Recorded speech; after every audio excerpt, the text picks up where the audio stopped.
এক স্বাভাবিক সকাল। মানুষ কর্মস্থলে যাচ্ছে, কেউ স্কুলে, কেউ বিমান যাত্রায়। আকাশ ছিল পরিষ্কার। কেউ জানত না কয়েক মিনিট পরেই ইতিহাসের এক অন্ধকার অধ্যায় শুরু হতে যাচ্ছে। ২০০১ সালের ১১ই সেপ্টেম্বর, একবিংশ শতাব্দীর সবচেয়ে ভয়াবহ ও স্মরণীয় দিন। সেদিন কেবল দুটি ভবন ধসে পড়েনি, ধসে পড়েছিল নিরাপত্তার এক ভ্রান্ত বিশ্বাস। আঘাতের শুরু। বোস্টন থেকে উড্ডয়ন করে আমেরিকান এয়ারলাইন্স ফ্লাইট 11। কিছুক্ষণ পর সেটি নিয়ন্ত্রণ নেয় ৫ জন হাইজ্যাকার। নেতৃত্বে ছিলেন মোহাম্মদ আতা। সকাল ৮:৪৬। বিমানটি আঘাত হানে নিউ ইয়র্কের আকাশচুম্বী প্রতীক ওয়ার্ল্ড ট্রেড সেন্টারের উত্তর টাওয়ারে। টেলিভিশনে সরাসরি সম্প্রচার শুরু হয়। বিশ্ব ভাবছিল এটি হয়তো দুর্ঘটনা, কিন্তু ১৭ মিনিট পরই সেই ধারণা ভেঙে যায়। দ্বিতীয় আঘাত নিশ্চিত হল ষড়যন্ত্র। ইউনাইটেড এয়ারলাইন্স ফ্লাইট 175 দক্ষিণ টাওয়ারে আছড়ে পড়ে। এবার আর সন্দেহ নেই, এটি ছিল পরিকল্পিত হামলা। নিউ ইয়র্কের আকাশ কালো ধোঁয়ায় ঢেকে যায়। মানুষ ছুটছে, চিৎকার করছে, কেউ জানালা দিয়ে সাহায্য চাইছে। বিশ্ব স্তব্ধ। আমেরিকার হৃদয়ে আঘাত। তৃতীয় বিমান আঘাত হানে যুক্তরাষ্ট্রের প্রতিরক্ষা সদর দপ্তর পেন্টাগনে। সেই মুহূর্তে পরিষ্কার হয়ে যায়, এটি শুধু নিউ ইয়র্ক নয়, পুরো আমেরিকার বিরুদ্ধে যুদ্ধ। চতুর্থ বিমানের সাহসী অধ্যায়। ইউনাইটেড এয়ারলাইন্স ফ্লাইট 93 এর যাত্রীরা ফোনে জানতে পারেন আগের হামলার কথা। তারা বুঝতে পারেন তাদের বিমানও অস্ত্র হিসেবে ব্যবহার করা হবে। শেষবারের মতো প্রিয়জনদের ভালোবাসি বলে তারা সিদ্ধান্ত নেন প্রতিরোধ করবেন। ধস্তাধস্তির এক পর্যায়ে বিমানটি বিধ্বস্ত হয় পেনসিলভেনিয়ার একটি মাঠে।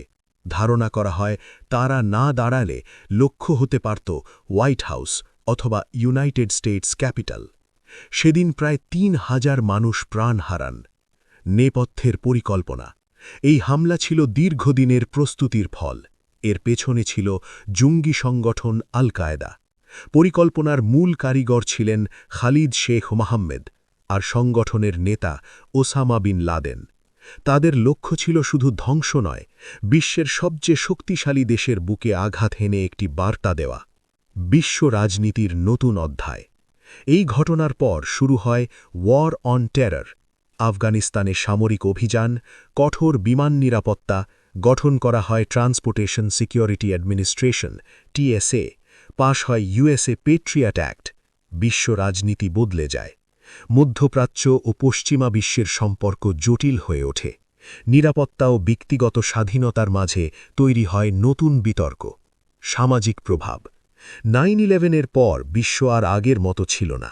বিমানবন্দরে কঠোর স্ক্যানিং, সর্বত্র নজরদারি, ইসলামোফোবিয়ার উত্থান। শিল্প, সাহিত্য ও সিনেমায় সেই দিনের ছাপ। মানুষ বুঝতে পারে নিরাপত্তা এক ভঙ্গুর বাস্তবতা। মানবতার আলো। কিন্তু অন্ধকারের মধ্যেও ছিল আলো। ফায়ার ফাইটার, পুলিশ, সাধারণ মানুষ নিজের জীবন ঝুঁকিতে ফেলে অন্যদের বাঁচিয়েছেন। কেউ শেষ মুহূর্তে সহকর্মীকে সিঁড়ি দিয়ে নামিয়েছেন, কেউ ধোঁয়ার মধ্যে ঢুকে অচেনা মানুষকে উদ্ধার করেছেন। 9/11 আমাদের দেখিয়েছে ঘৃণা ধ্বংস আনতে পারে, কিন্তু মানবতা কখনো পুরোপুরি হারিয়ে যায় না।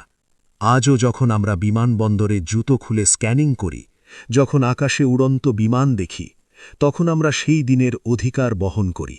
প্রশ্নটা আজও রয়ে গেছে, আমরা কি সত্যি আগের চেয়ে বেশি নিরাপদ? আপনার মতামত কমেন্টে জানান। ইতিহাসের এমন গভীর বিশ্লেষণ পেতে